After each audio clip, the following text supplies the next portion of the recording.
Ted, do you believe you have a soul?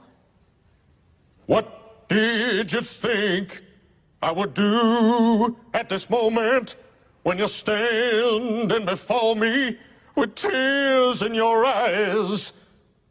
That answer your question? Hello, everybody. Welcome back to Fanzone Debate.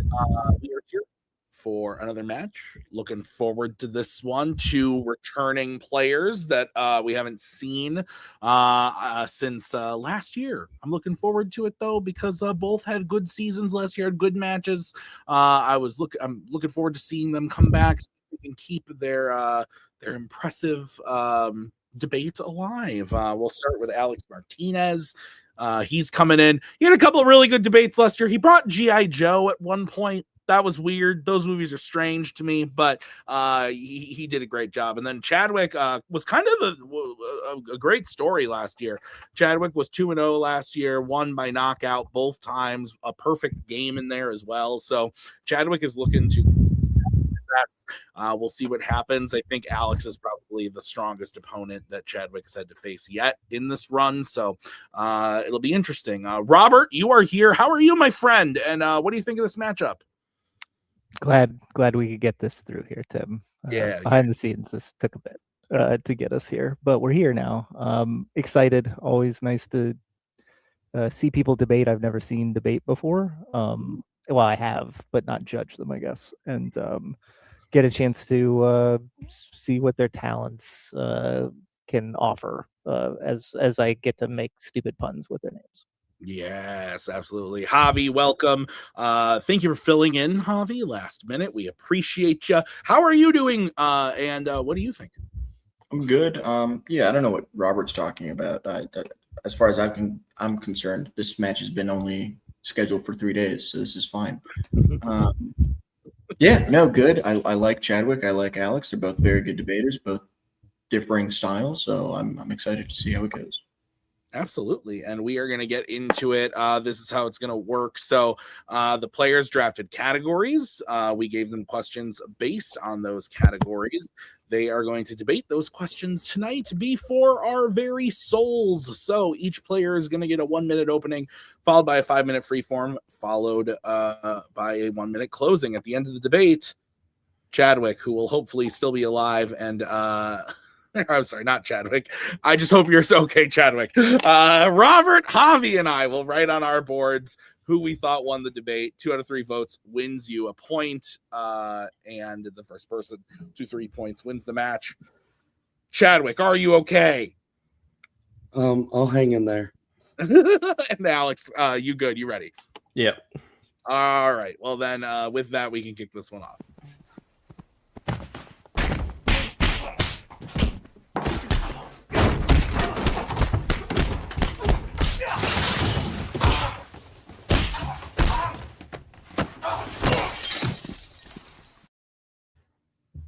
All right. Season 2 of Ted now streaming on Peacock. All right. We are going to kick this one off with the first category. It was drafted by Chadwick, the category of horror.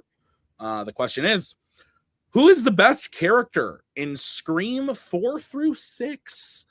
Chadwick, because you drafted this, you get to go first. You have 1 minute when you start talking.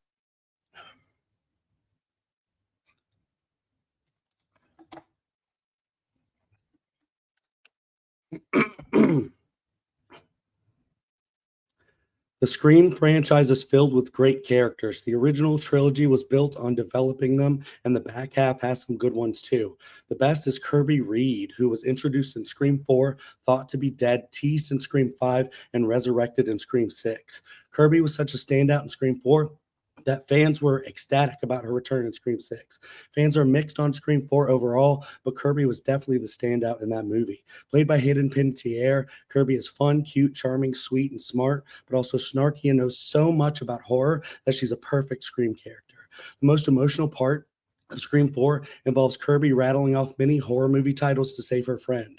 Not many other Scream characters have arcs like Kirby's, where she's stabbed almost to death by the boy she likes and converts that trauma into something positive, like becoming an FBI agent, determined to study and take down Ghostface killers. She even smooths over a plot hole in Scream 3 about Roman Bridger in such a meta way, improving the franchise. Always the standout, Kirby is goated. Time. Okay. We will go over to Alex. Alex, you have 1 minute when you start talking. When we talk about the best character in the modern Scream era, we often get distracted by cool factors. We look at who has the best one-liners and who knows the most about horror tropes. And look, some characters are cool fan proxies, but Scream isn't just about movies.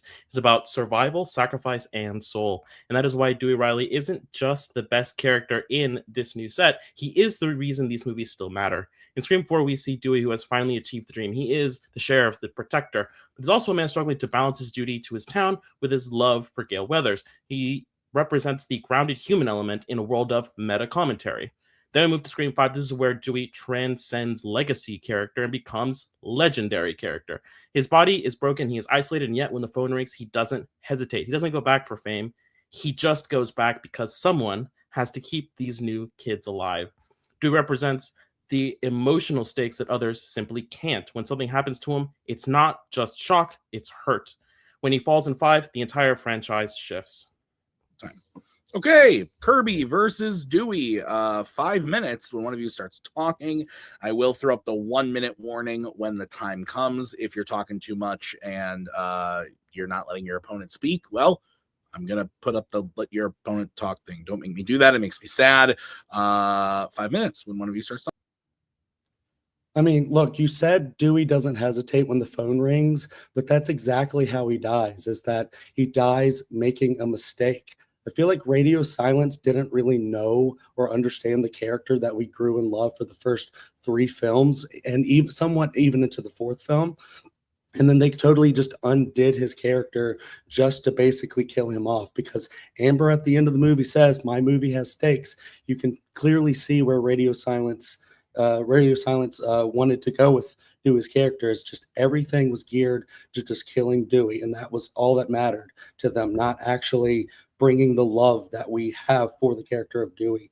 I think he's better in the first half, but in 4 through 6, he's kind of forgotten. I don't think he makes a mistake is the problem. I think that not going back would have been the mistake. The kids are off to safety. I think a major thing that people kind of press on about horror movies is that nobody goes back. It's even like a joke in Zombieland, for example, another sort of meta movie. Double Tap. You always go back to finish the guy, to finish the bad guy off. Not doing that would have been a mistake that would have cost them dearly later. And yes, I will admit, Dewey dies. That was important. That character, post the point where we had him in the story, he wasn't as important as was going forward, to the point where when we see his shrine in Scream 6, it's a gut punch again, because you remember him just like you remember all this stuff in the all the other stuff in the memorabilia. But like, you remember him because his character was built over the first 3 movies. By the time we get to the 4th movie, his arc is basically complete, and then they have to go, wait, we're building up these new characters in this new franchise that we're doing. We're trying to get away from the legacy characters, but the fans are going to get mad if we don't bring back Dewey. Let's find something for him to do. And, you know, you say that it's kind of like a heroic thing for him to go back to, finish off the villain, but like, he doesn't do it. He leaves the Carpenters in there with another ghost face, and it just really feels kind of like a moot point at the end of the day. His death means nothing. I would argue that in the context of the Scream movies, in the context of hunting down the specific number that they were doing, the specific people that they thought were or could be the killer, it's completely fine to leave the Carpenters alone, because at worst they're on a 2-on-1 advantage. That's completely fine in terms of the meta commentary, because you can always overpower the villain. That's absolutely fine. The thing with Kirby, okay, that bothers me is that she is such a recurring, not her, but her kind of character is a recurring kind of character. The character that knows a lot about movies. You have a fair few of them. Some of them are so close that they even have the same name. I'm talking specifically about the Meeks family. Like, they're kind of a recurring subtype, whereas Dewey very much stands on his own. Yeah, but he stood on his own when he was great in the first 3 movies, and then, like I'm saying, you know, even we can bicker back and forth about that final scene all we want, but, like, his character was kind of undone in that 5th movie, and then they just kill him off and kind of forget about him for the rest of the thing. But with Kirby is a fantastic character. Like, yeah, she fills an archetype, but that's actually what the franchise needs because, you know, when you move on from the first 3 movies, the geek horror nerd is always just a nerd, but with Kirby you show how the franchise is moving on from that, how film fandom is moving on from that, and Kirby actually represents what we are exist now today. Our horror fans can be cool, horror fans can be grounded, and horror fans can be emotional just like Kirby is. And that's why I'm saying And a lot of the best and scenes and most emotional scenes involve Kirby all and of those things go on, but with other characters too, not just the Minx, but also with Tara. Tara herself is a fan of quote elevated horror. She can rattle off a list of horror right. movies too. It's not a particularly special aspect of her character. All of the kids in every single But iteration of the movie film Kirby club did it could first. do the same. Oh, she did it first, specifically that she did it in Scream And 4, but she didn't do it in the course of the overall franchise, and she didn't even necessarily do it best in the well, course of 4, 5, and 6. yeah, because when she shows up in 6 and she has that great conversation with Mindy, she stuns Mindy at her level of knowledge of the She horror. stuns her because she's older, not because she is more No, because she looks up because to she's her more as like someone educated. who She's the one that gets seduced by the killer. Time. Okay, good stuff, guys. We're gonna start with Alex. Alex, you get to close first. You have 1 minute when you start talking.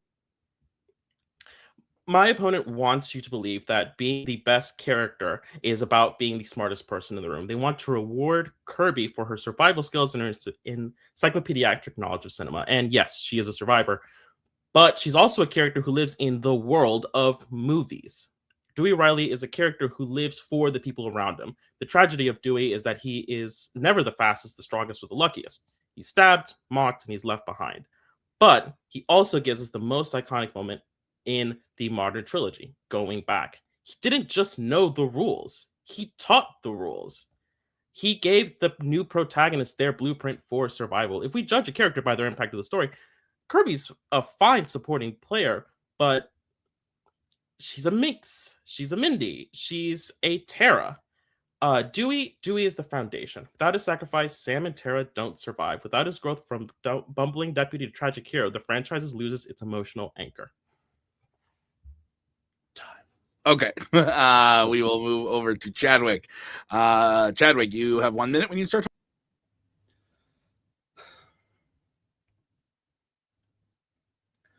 Dewey's the emotional anchor in the first 3 movies. By the time we get to 4, he's basically done and forgotten about. They're trying to transition away from the legacy characters. But the most beloved character from Scream 4 was Kirby Reed, not just because she knew a lot about horror, but because she basically was the Sydney. Jill becomes the Billy. Kirby is the Sydney of the movie. Kirby is the one with all of the emotional resonance. And that's why when people found out from an Easter egg in 5 that she was coming back, they were so fucking ecstatic about it. When she comes back in 6, she takes her trauma and she builds it up so that she can be such a badass like Ghostface Hunter. She knows everything about the Stab franchise, everything about horror movies, and she has so many great scenes. All of the great scenes are with her rattling off horror movies, but also the fact that she has an extra layer to her where at one point they think she could be a Ghostface killer herself and that she has an edge like that. Dewey never has an edge like that. Dewey is forgotten about and he's killed and forgotten about the rest of the series. All right. Bring in the judges. Chadwick, how we doing? Good. You sound a little hoarse, but you did good. Thank you.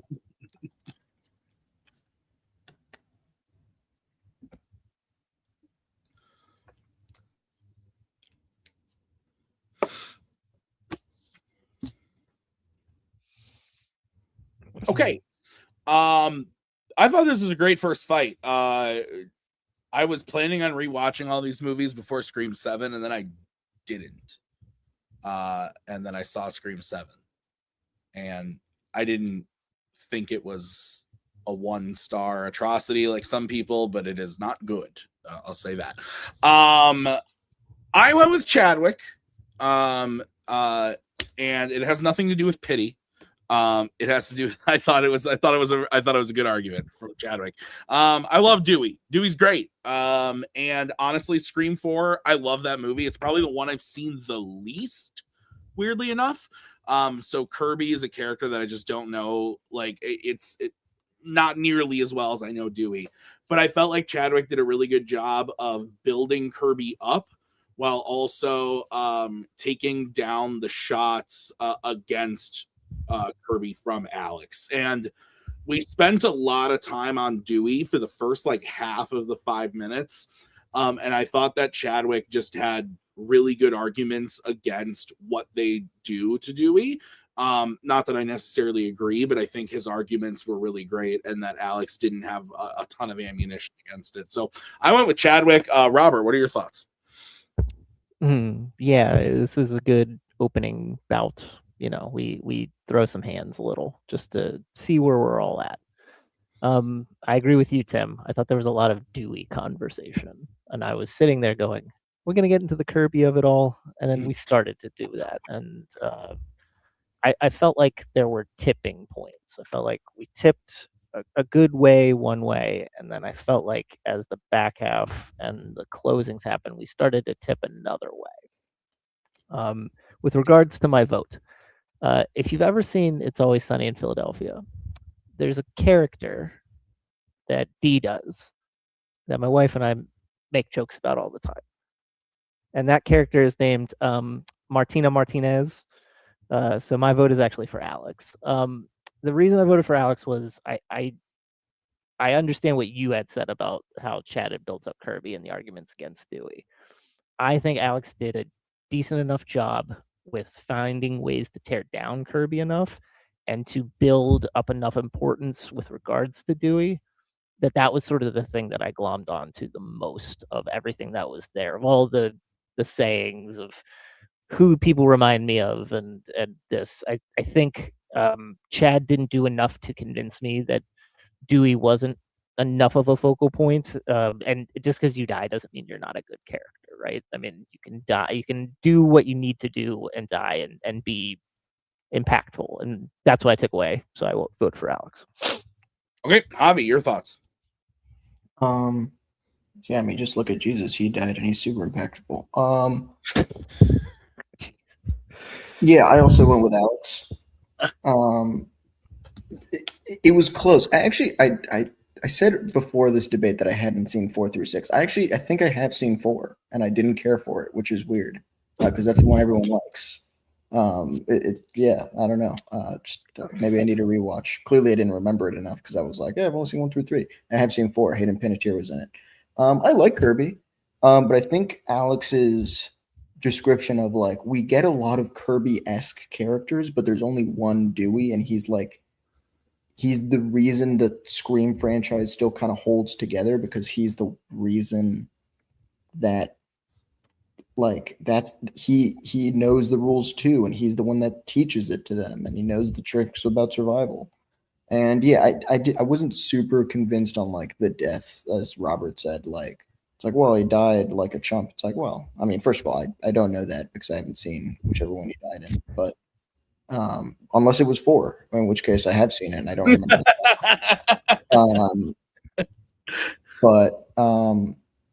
Yeah, I just wasn't super buying like, well, he dies. It's like, yeah, well, a lot of people friggin' die in these movies, you know?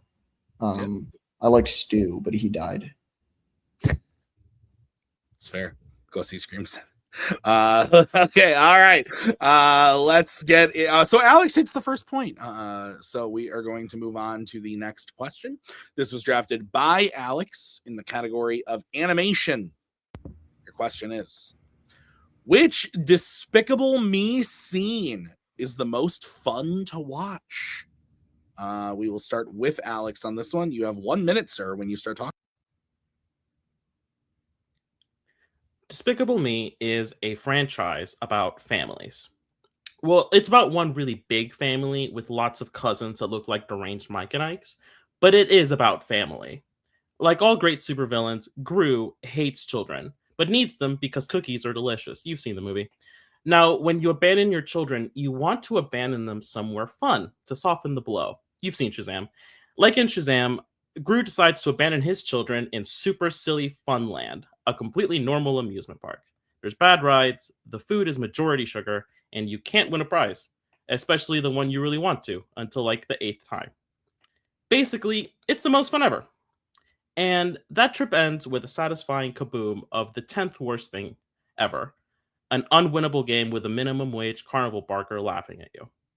What's more fun than ruining an innocent bystander's day? Ruining a guilty party's day by blowing them up so thoroughly that he becomes bald in the process. Time. All right. Let's go over to Chadwick. Chadwick, you have 1 minute when you start talking.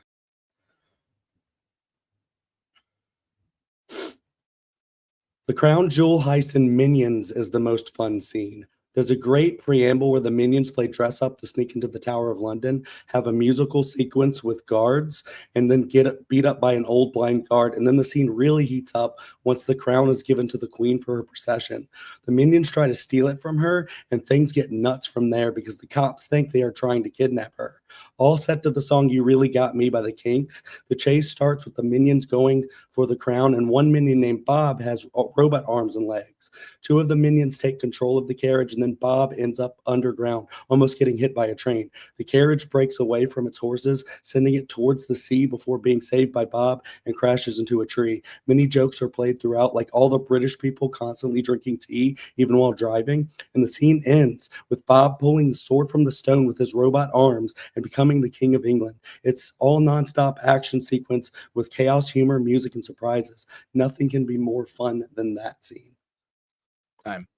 All right. I've been watching all these movies, so this is fresh. 5 minutes when one of you starts talking. Do you know? How familiar are you with the Fast and Furious franchise? Real quick.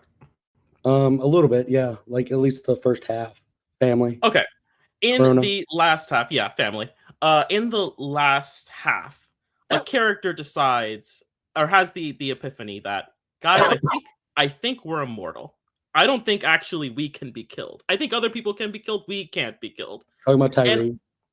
And I think that's the problem with the with the Minions specifically, is that like, what's gonna happen? What's the problem? Over the course of the franchise, they've been to the moon. Every single disaster has happened to them. They've been chased by dinosaurs, and for them, there is absolutely no stakes. They always bounce back. They're always completely fine. And I think that's what's wrong with this particular chase, is that all of it can happen in any order, and it makes as much sense. Anytime that they go back around, they could start back over again, and it's the very beginning. You have to have a sequence of events for the heist to happen. What are you talking about? Yeah, but I'm saying that there's a point where they go underground, and they're underground when they start the sequence, when they go down to get the crown jewels, the crown. They go back underground, and you might as well just have started back at the beginning. It's the exact same scene. Like nothing has changed except for the fact that mayhem is continuing to go on. It goes on forever. It's 7 minutes of pure unimaginable nothing. It is 7 minutes, but it's so an extremely fun 7 minutes. I think the problem with yours is that yours is way too short. Yours starts off kind of fun where they're on a roller coaster, but then it just goes really soft after that. Like watching them play the game isn't fun. Having him blow it up is kind of fun, but then it just ends right there. Like there's a promise of more games and more fun from Agnes. She says, let's go blow up some more stuff. And you don't get that. It just cuts away. With my scene, you get like an entire sequence where they start off with that little bit of preamble with great score. And it's, like a heartbeat score. And then when you get into the actual chase scene, it just like dials up from there. So yours starts off great and then like just tapers off, and mine just keeps getting better and better. It dials up in the same way that you can keep putting on hats. It's just more hats. Like a hat is fun, 2 hats are really weird, and then by the time you put on the 3rd or 4th hat, listen, if they were walking around hypnotizing people and making them do one big choreographed dance, hey. If they were walking around and they were doing a giant mech battle, hey. But the fact that they're doing a giant mech battle, they're hypnotizing people. There's a carriage chase where they almost crash into the river. They pull the sword out of the stone to get the hat, so the whole thing was pointless. In fact, you did not need to get the hat. It doesn't matter if it's pointless. It doesn't matter if it, has like a ton of stakes or emotional. No, but what I'm saying is that we have because you're watching a fun heist sequence play out, and it just goes over the top. That's what you love about it. No, because we've left fun and we've gone into funny. It's funny. It's funny, but it's fun. It's not fun. It is not fun for 7 minutes. How is it not? How is it not fun for 7 minutes? I described basically the whole thing. That your eyes glued to the screen. You're on the edge of your seat the entire time. You are on the edge of falling asleep at best. No, not falling asleep. Like you said, you are on the edge of getting to go on your phone. And you can do anything to these characters. And I think that's what the brilliance of the minions is that you can have them do all this crazy shit. You can have the minions be silly. You can have the queen be silly. You can have the cops be silly. And that's exactly what it is. It is very funny. You're enjoying yourself while you're watching this thing. And there's a good amount of it so that you're not bored because it keeps going on and on. I'll absolutely agree that it keeps going on and on. But what is missing is the fact that we are not learning anything about the minions. We're not learning anything about these are not new abilities that the minions have. Doesn't matter. These are not interesting things. And then ultimately, it doesn't matter because the cutaway for this whole thing, by the way, all it leads to is Miss Scarlet going, not because of anything that they actually did, but because they pulled the sword out of the stone, getting him, not her, not getting the crown, getting Bob the crown. You don't know where it's going to go. It keeps upping the ante, and then you don't know where it's going to go. It's so unexpected. With yours, like you said, it's unexpected in the same way that if I hit myself with a pie, it's unexpected. I don't know what that means, but what I'm saying is yours is so predictable that it's not fun to watch because you go, I know where this is going, and then it goes there, and then you go, okay, fine, cool. But with mine, it just keeps upping the ante. It keeps going on, but it is so fun for the entire 7 minutes, and it's so unpredictable. Okay, we are going to start closings with Chadwick. Chadwick, you have 1 minute when you start talking. Super Silly Funland is a cute scene. It has a couple of good moments with the roller coaster, Gru destroying the carnival game, but it's relatively short, has some lulls, meaning that's not very engaging, especially not in relation to many other action scenes in the series. At the end of the scene, Agnes even says she wants to go do more stuff, and they don't get to.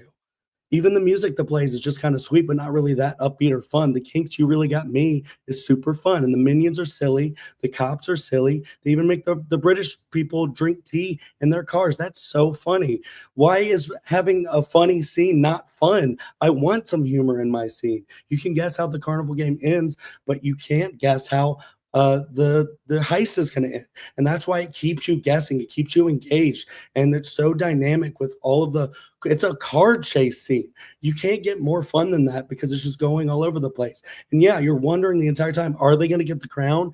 They do, and then they don't because she takes it away. But then Bob becomes the King of England. You can't make this stuff up. You can't guess it. It's brilliant. Let's go over to Alex. Alex, you have 1 minute when you start talking. We have all been Gru. We've all stood in front of a plywood booth, staring at a cork gun that clearly has a bent barrel, losing our minds because a teenager in a polyester vest told us we missed. Yeah, Michael, I did hit it, you bastard. That sound of joy, Margot telling Gru that what he did was awesome, that's what it's all about. That's fun. Undeniable, chaotic fun that had meaning in and out. That's why Super Silly Funland beats the Minions heist every single time. The crown heist is a loud yellow fever dream that ends with a shiny hat. But the amusement park, that's where the magic happens. That's where happiness happens. It's where Gru stops being a world-class villain and starts being a dad, which, yes, means committing property damage because your kid wants a toy that hasn't been in production since Jesus died. No matter what, it's more important, it's cooler, and it's so much more fun to hear, "It's so fluffy, I'm gonna die!" Well, I want to die too because it's so much fun. All right. Shout out Jesus, obviously. Obviously.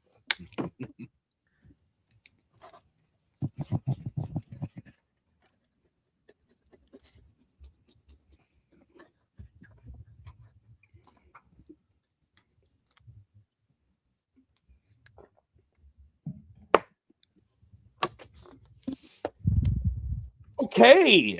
We're gonna kick this one off with Javi. Yeah, two really interesting choices. I'm a sucker for the first Despicable Me. I think most people are. I think that's probably most people's favorite, but maybe not. I don't know. That's just mine. It's just 02. Two's good. Yeah. Alex was really interesting with his choice because actually, like, Robert and I actually debated a similar question to this like last year, and I didn't even consider Alex's choice, and I was like, oh man, that actually might be like my favorite scene in those because it's just like that's the one that I used to quote all the time as a kid. And Minions is a movie that I just don't like. It's not as bad as everyone says it is, but it's like clearly just it's what the Despicable Me movies have devolved into, unfortunately, and that's where we're at. But I did go with Chadwick. Chad, is it all right if I call you Chad? Chadwick? Chad? Whatever you want. Cool, man. Couldn't fit Wick in this font. Chadwick gave me more of what made it fun. That's ultimately where I went with. Alex explained to me a very brief moment of like, isn't this a fun time? But I think Chadwick's takedown of like, and then it just ends. Like, let's go blow up some other things. You'd expect a montage of like, freeze ray, oh, explosion, whatever. Like, oh yeah, that actually is probably where that scene like felt more naturally to go. And then it just kind of ends, and you're like, oh, okay, well the fun's gone. Whereas Chadwick was able to like explain, even though I don't quite remember the scene all that well, he was able to explain like, and this thing happens, and then all this random stuff happens, and whatever, and like that's fun. And I'm like, that is kind of fun. You describing that is probably more fun than the scene itself. But you know what? That sold me. So Chadwick gets my vote. I also went with Chadwick for a lot of the same reasons that Javi said. Minions is not a good movie. I recently messaged with Jacoby a little bit about it because he watched it and it's a lot of minionese. But yeah, just based on the descriptions alone, Chadwick had the more fun to me. He described why it was fun to watch. At the end there, Alex was like, Margot saying like, that was cool, that's fun. And I was like, is it? Like, it's heartfelt, like it adds like it adds an emotional moment to the movie and to Gru, but like I don't know that I would classify that as fun. And I just felt like at every turn, like Chadwick's scene again sounded fun. So I went with Chadwick. Robert, what are your thoughts? I'm not a fan of the Minions. There were 10 plagues of Egypt. If CGI existed back then, I'm pretty sure the Minions would be number 11. But don't quote me on that. My religiosity information is off. I'm not sure. Yeah, this was an interesting debate. Sometimes people take tactics where it's attack, which I think can work. But I think when there's a noticeable, we don't talk about the other thing, I think that's a weird concept. And I think the majority of the 5-minute debate was spent on Chad's and not really on Alex's. Like, Alex maybe had the best closing of one of them of all time. It made me chuckle the whole way. I like when people do experiential things and you're thinking about what it is they went through in their life when they're talking about it. But much like what you two said, I just felt like there was a lot more descriptors of what Chad's scene was. So I went with Chadwick Chapter 3 Parabellum. Nice. I knew it. Because all those things, and yeah, maybe the Minions suck, but at least how he described it and the interesting things flipping from one thing to another sounded more fun than a short scene that maybe had a lull in it, which you don't want for fun. Okay.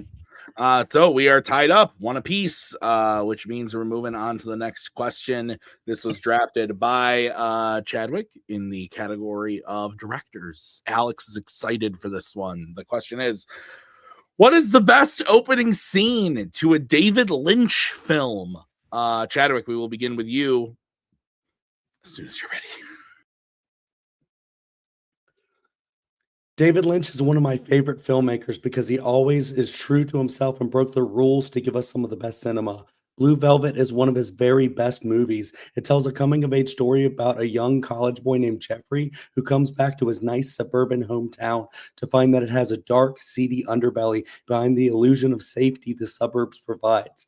Childhood is spent wearing rose-colored glasses as you are cushioned and shielded from harsh violence and chaos in the world. As you grow older, the other world seeps in. To show this, Lynch opens Blue Velvet with the cheery song Blue Velvet, bright colors, beautiful flowers, a friendly fireman waving, children walking safely on a crosswalk, really nice images, which quickly fade away as Blue Velvet is slowly drowned out with eerie music over the image of Jeffrey's father, nearly dying from a spasm until the camera literally goes underground to see dirty bugs squirming with creepy sound effects. No dialogue necessary, just brilliant metaphorical symbolism to perfectly set the tone for the rest of the film. Perfectly set table for us to enjoy the meal that is Blue Velvet. Oh, whoa, whoa, whoa! Meal that is Blue Velvet. My goodness. We'll go over to Alex. Alex, you have 1 minute when you start talking.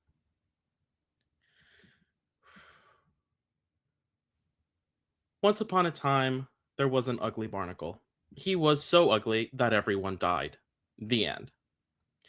That is what is called beginning, middle, and end. It's how stories work, and by extension, movies.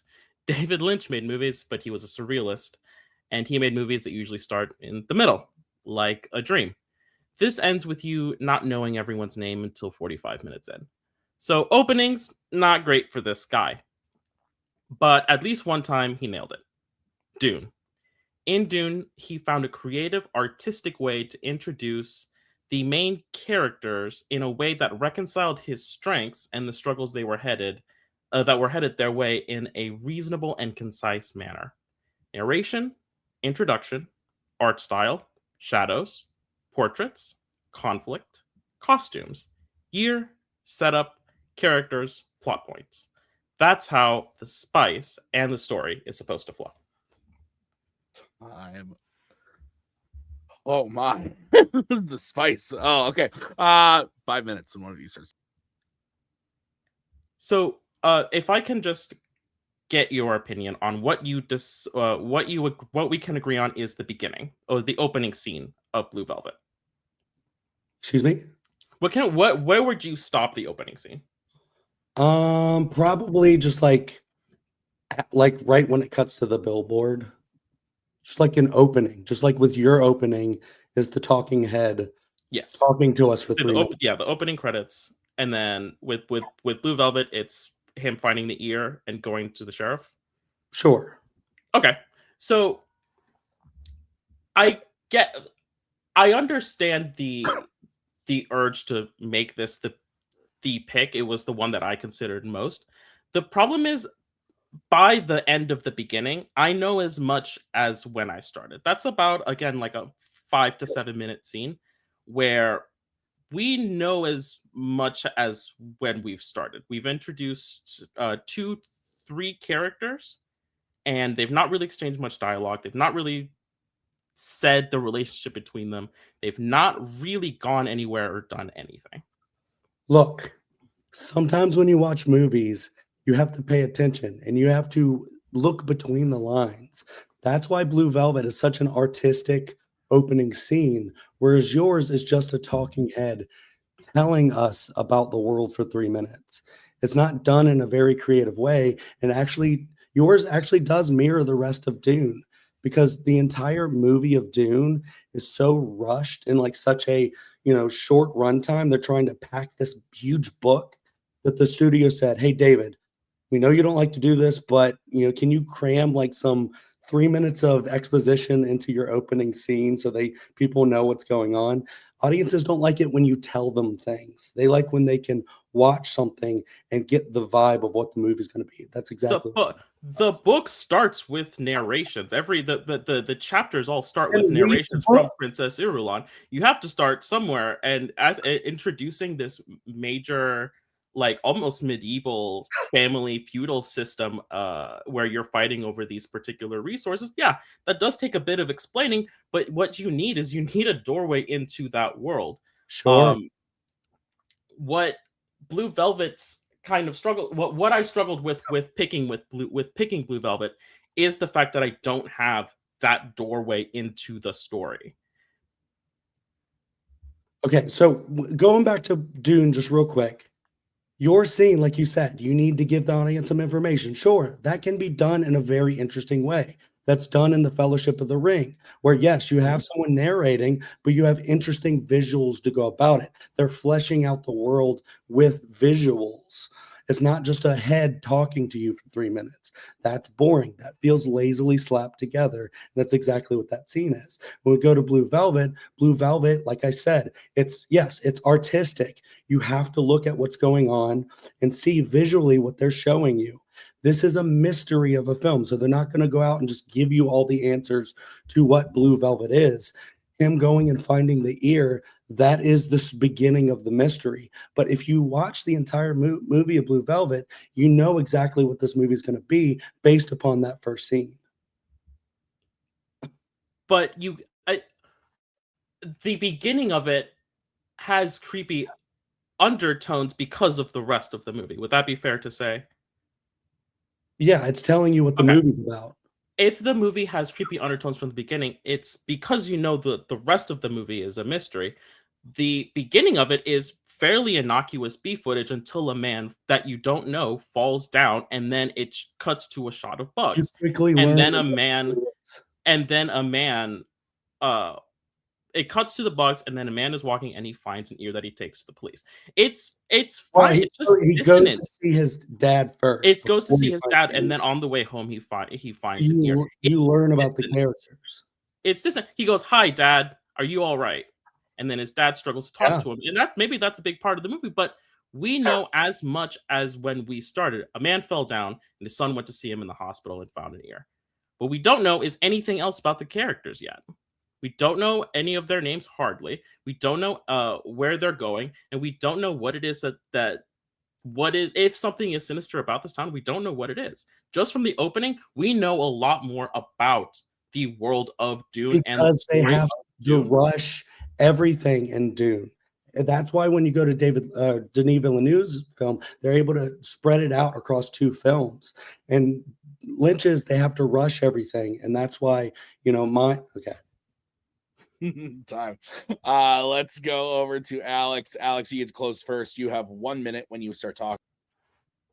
So maybe the ugly barnacle approach to storytelling isn't really Lynch's vibe.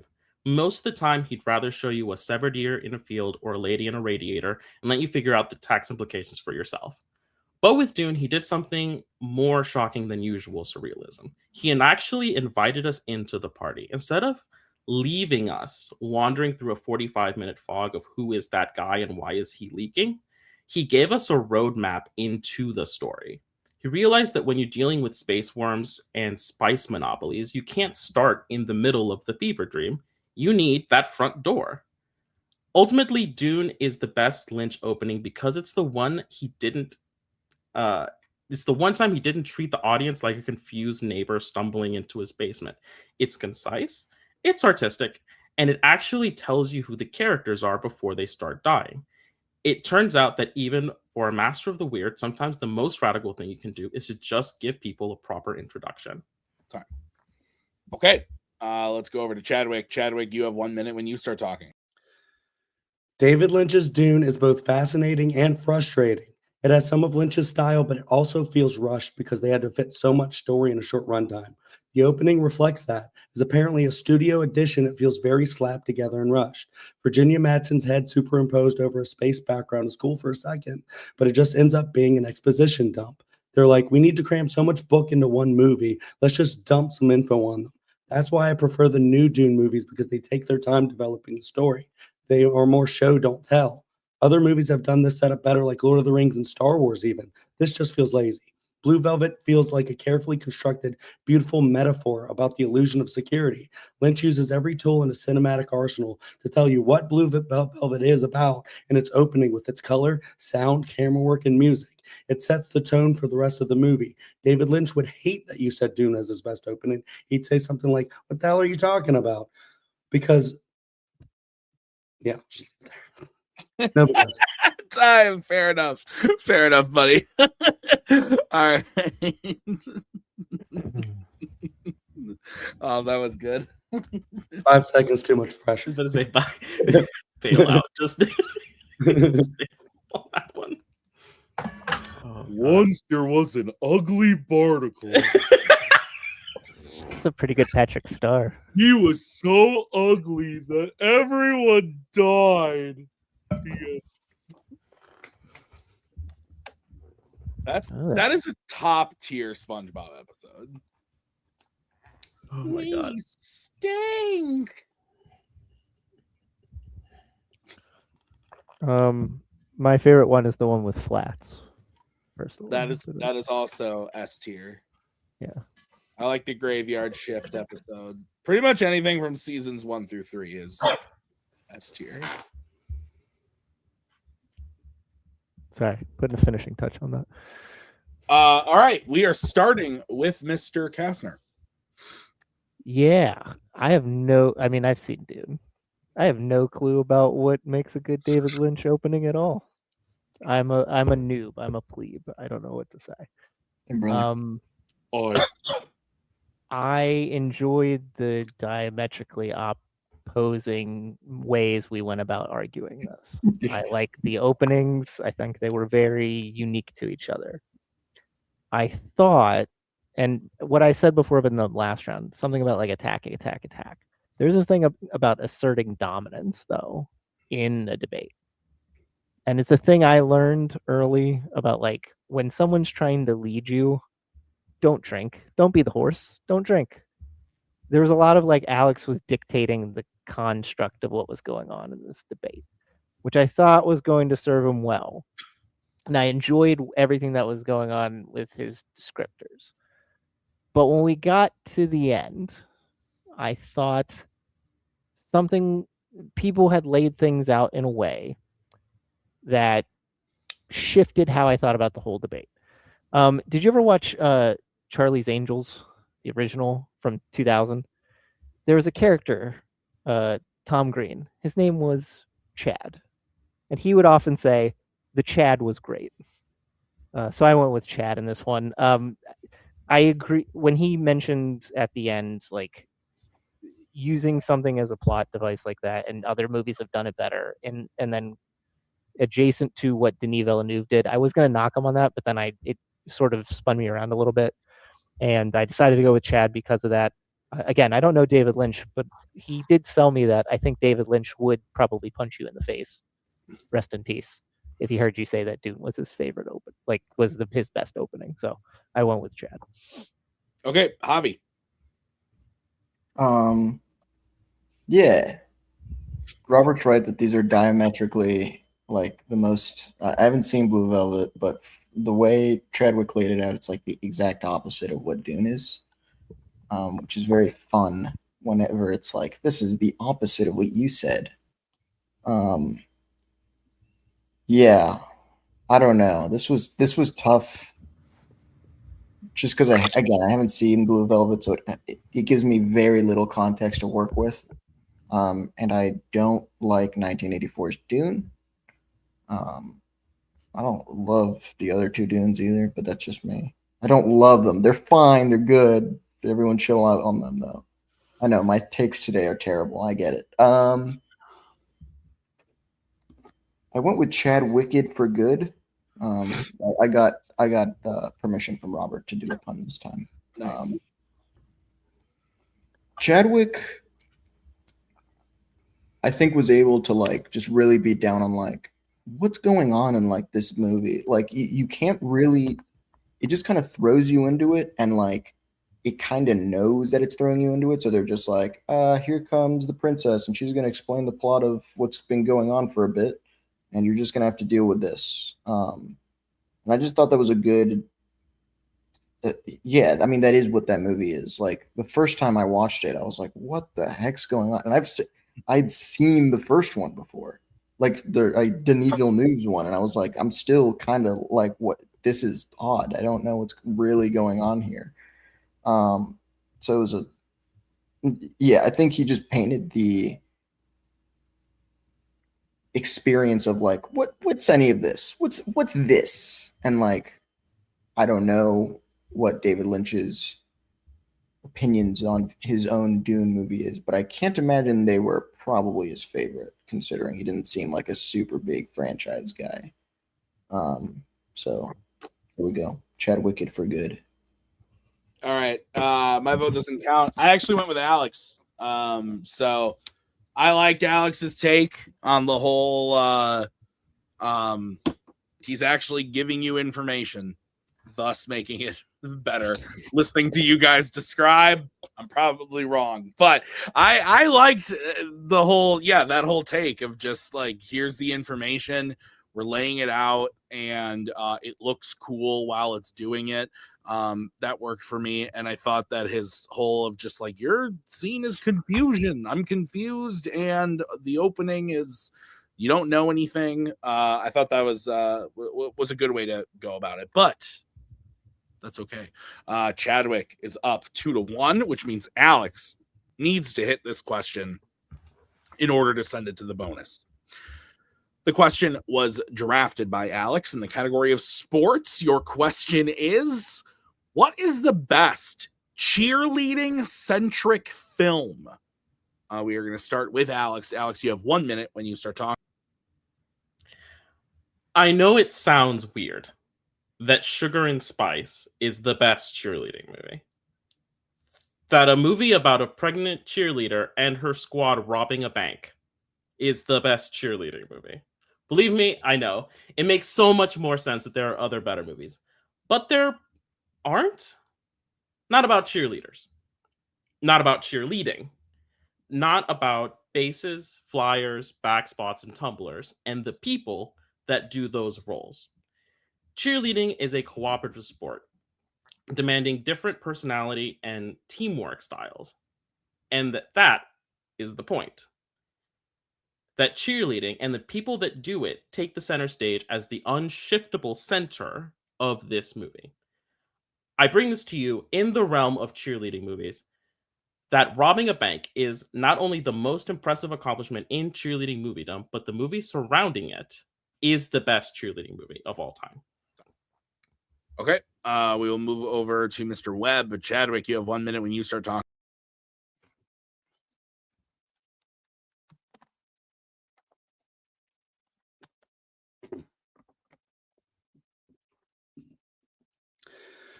The best cheerleading-centric movie is Bring It On. It's the gold standard. It features a cheerleading squad that faces challenges like leadership, cheer theft, cultural appropriation, perfection, originality, peer pressure, toxic masculinity, really anything a young cheer squad can go through. There's a rival cheer squad that faces funding and cultural privilege issues. Bring It On tackles all of these issues in a fun, funny, and heartfelt package.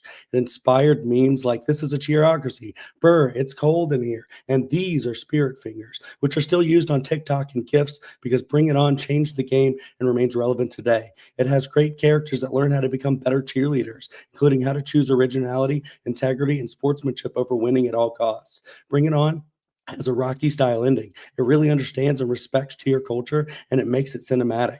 Cheerleading is usually a side thing in sports movies, but here it's the focus, and Bring It On makes it iconic. Bring It On said bring it to all future cheerleading movies to top it, and nothing has. Time. All right. 5-minute freeform when one of you starts talking. I don't think your movie's good, Alex. I don't think that it has any character development. All the characters are flat. There's a whole thing about pregnancy and crime in here, and like you paints like a nice picture about sisterhood and stuff, but I wish that I cared about any of the characters enough for it to really matter. Yes, thank you. I agree. No, here's the truth. The problem with Bring It On, and I'll get to that in a second. The problem with Bring It On is that there is no sisterhood. Frankly, Torrance wins a quote-unquote popular election of the squad. She becomes team captain, and she immediately loses the support of the squad, and she is allowed to remain in the position for the rest of the year. Frankly, insane. In Sugar and Spice, what you have is, from the beginning and continuing throughout, a full unified group. You have with no characterization between them, correct? With absolutely a ton of characterization. You have the Mastermind, the Muscle, the Daredevil, the Moral Compass. You have the slap Christian names Girl. on them, but that's all they are. There's caricatures. They're caricatures because that's specifically like every character, with the exception of the two males that in Bring It On, which there are no named men on the squad in Sugar and Spice. They all serve the exact same function as characters in Bring It On do. And I would argue that they actually serve, for example, like both squads have a character that pays for something. Yes, okay. Both squads have a character that pays for something. Bring It On has characters that do things, but they actually flesh out the characters. Like they all have, like you said, names. They all have, things that they do, and they all have, things about them that are fleshed out. Like you learn about all the different characters. You have like a central, like few characters that come in, and then you even learn about, like you talked about, like there's no named male characters in Sugar and Spice. That's because there are in Bring It On, and you actually learn about them. You learn about like everybody in the entire squad. Like the male characters in Bring It On, they are having like sexuality issues because people always, come at them saying that they're gay or whatever, and it's just like they always have to like push back on that. And I love how they develop all the characters in the squad.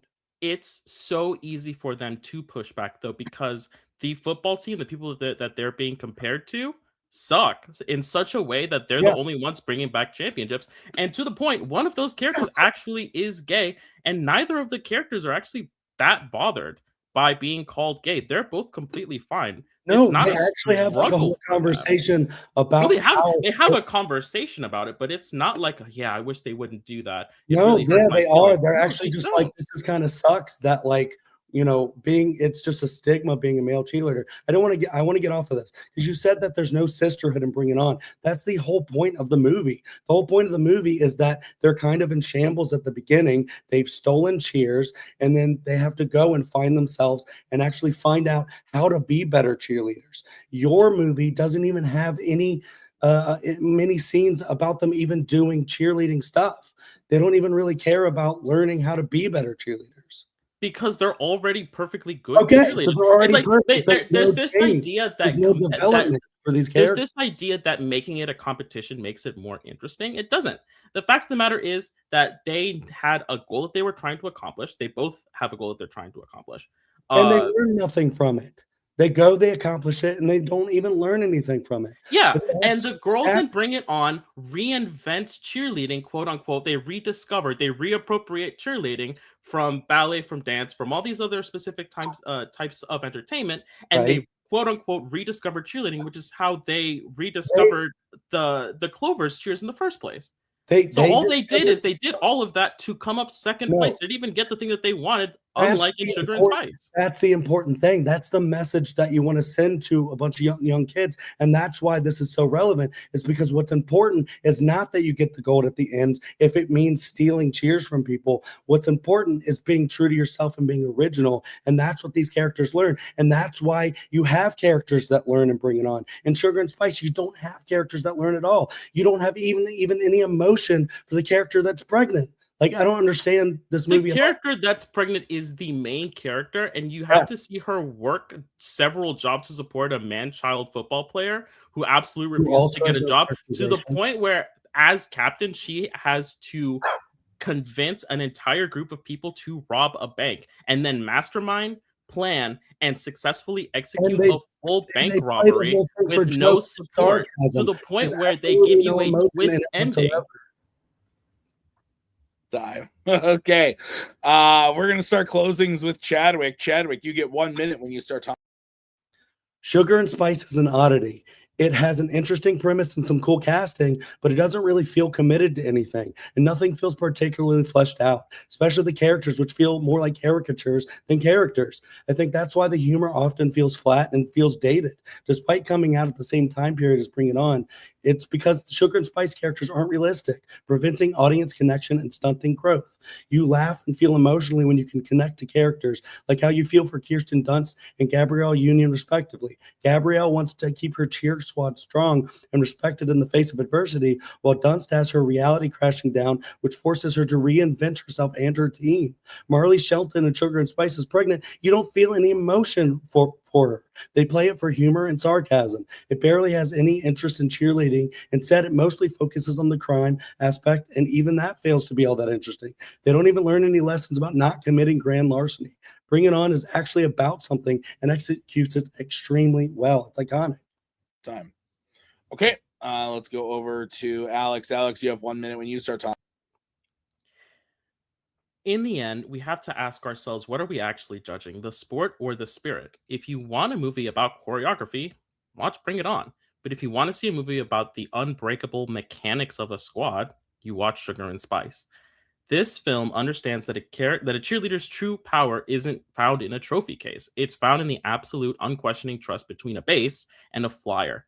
When Torrance Shipman was worried about spirit sticks in regional rankings, the A squad was applying the principles of stunting to the real world. They proved that the same discipline required to stick a landing is the discipline required to crack a vault. They didn't just play cheerleaders, they lived the ethos of the sport. Adapt, support, and never let your teammate fall. Sugar and Spice isn't just a heist movie in skirts. It is the ultimate testament to the cooperative soul of the sport. It's funny, it's dark, it's very unapologetic, just like a perfect routine. For the A squad, the stakes weren't just a gold plastic medal. They were life, liberty, and the pursuit of a better future. Time. All right.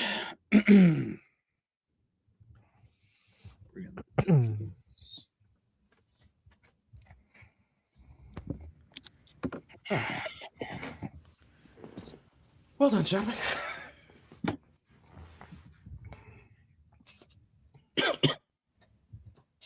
I simply would have conceded. I would have been like, no, I'm not answering this. Pass. My opponent can get the point. That has happened a few times in Fandom Fights. Yes, or in correct. Fanzone debate, rather. The last one I remember is basically Kaiser versus Mike Hanley, if I recall correctly, in the Dune. Oh, question. No, I'm saying we've literally had someone say, I misunderstood the question. I'm not arguing. Oh. And we moved on. And it was in a title match, actually. Ooh. That's great. Did they win? Probably not, I'd imagine, but maybe. I think they still ended up winning the match. I could be wrong about that, but I'd have to go back and look, but I'm fairly confident they did still end up winning the match. That should be worth 2 wins. I've been tempted to do that on a few questions, but I never do it. Okay, good stuff. I saw Bring It On when I was a young lad because that was a movie that came out with my sisters when prime target for it. I have not seen Sugar and Spice. Yes, that's the name of the film. Great, got that right. I have heard of it. I had not seen it. But it actually sounds very interesting. Like Alex did a great job of kind of making me sound like it might be stupid, but like I like stupid movies, so I'm in for it. I did go with Chadwick. Just on the basis of I think like both did a good job of taking their films and telling me why it's good as far as movies, like fun movies, good movies, interesting movies. And I think Chadwick just did enough to say, if we're talking about cheerleading, like taking what Alex was saying of like, there's not really a sisterhood. Well, yes, there is. Here's the examples why. And like kind of kicking down his arguments against Bring It On, which only helped Bring It On. So I went with Chadwick. Robert, your thoughts? I'm disappointed a little that we didn't bookend this match. Hayden Panettiere at the beginning. We didn't do Hayden Panettiere, Bring It On here at this point. There's a synergy that could have happened that we didn't get to. But that's okay. To each their own. Bring It On. On a lot in my house, watching that quite a bit. Sugar and Spice, I've watched it like once or twice. I do enjoy that movie. I enjoy like not reading through the chat and not knowing what the picks were going to be. When I saw what's the best cheerleading centric film, I was like, so we're just debating Bring It Ons. I don't like what are we doing? Because I totally forgot about Sugar and Spice. And I was like, oh yeah, that movie. That's cool. It's a long preamble I have. Yeah, I think Chad did a great job outlining all the different themes and aspects of what makes Bring It On great. Alex took an interesting approach where it's like, do you want your cheerleading movie to be about cheerleading, or do you want it to be like a good movie that has cheerleading in it, but the themes of it are central to what make cheerleading great, which I think is an interesting idea. We did again sort of focus during the midst of the debate mostly on Bring It On and not as much on Sugar and Spice. What sold it to me at the end was how we were able to wrap up the construct of what a cheerleading movie is and how it relates to what's going on with the themes of the movie. Have any of you ever watched Schitt's Creek? Anybody? Okay. There's a great song that comes from that. That song was called "A Little Bit Alexis." I actually went with Alex in this one. I liked his takedowns actually of Bring It On, and I like the idea of doing something that subverts what the cheerleading movie is while still staying central to what makes a cheerleading type movie great. And that was what I responded to the most of the entirety of the argument, so I went with Alex. Javi, you're deciding this one. Are we done? Are we moving on to the bonus? Yeah, this was tough because I love both these movies. They're like picking between two of them. No, I'm just kidding. Obviously, I've never seen either of these. Yeah, so I had to go off of. Chadwick kind of lost me at the beginning, where he's like, "It's so memeable and it's so like it's just like all those memes from Mean Girls." I've never seen a single meme from Bring It On. I know Peyton redirected. True, but all the ones he referenced didn't sound familiar. So maybe there's others, but none of the ones he said. And I think Robert's right. Alex came in with like a kind of weirder approach, which I'm kind of always for. Like I love hearing like what a weird different angle this is. And I really liked his closing on like, is it about the choreography or is it about the sport? I did go with Chadwick though. Chadwick, I think, was able to hit more on like why it's a better movie, like because it hits themes and it's about something, whereas Sugar and Spice seems to be like kind of just a wild, wacky time about cheerleading. And Bring It On seemed to have more substance. So Chadwick was able to win me over there. Again, these are tough for me just because if I haven't seen it, I'm going purely off arguments, which I think is the point of Fanzone. So I think that's good, but also like I'm also not getting the full picture, and it's tough for me. So this was almost a flip of the coin, but Chadwick won it out for me. All right, well, that means your winner is Chadwick Webb. Great match. Let's get some final thoughts here. We'll start with Javi. Javi, what are your final thoughts? What'd you think overall? Good match. Really liked all the arguments made. Yeah. This was a random hodgepodge of movies, some of which I've seen, some of which I haven't, and that's good. I like that I didn't have any preconceived notions. I didn't really know any questions or what they picked beforehand. So that really helped actually to just, put my emotions at the door and make sure that like, what's any of this? So I think they both did well. Just wasn't Alex's day, but I liked all of his arguments. I think he didn't have a single one where I was like, this is clearly Chadwick running away with this. It was by a hair on kind of all of them. So yeah. Robert, final thoughts from you? Yeah, kudos to Chad for getting through this. I think sometimes maybe even being sick can help, just kind of ground you a bit. I do apologize to Alex. I did 2 puns, and both were related to his name as girl names. That's just what I thought of. I don't mean anything. It just that's how it ended up. Interesting. This was like Rocky, in the means that like we had 2 differing styles, and sometimes a differing style can put somebody off edge. I don't think it really did that necessarily, but these 2 were so in opposites of how it is that they debate, that it made it more interesting as a result. But I think Chad was just sort of locked in, and sort of his being able to prepare, I think, really helped him. And Javi, like you, I don't live in the past. So when I'm added to a thing, I don't go back and read what's happening. I'm here, like, what's the thing? That's what I'm here for. And I think that does ultimately help with the judging. But good debate overall. Yeah, great match. Thank you to Chadwick and Alex for playing. Thank you to Javi and Robert for judging. Thank you to all of you who watched and helped make this show run. Your Kirks, your Bryans, your Tuigs, etc. We appreciate you. We'll see you next time with more Fanzone debate. Until then, bye. Hands touching hands, reaching out, touching me, touching you, sweet Caroline. Ba, ba, ba.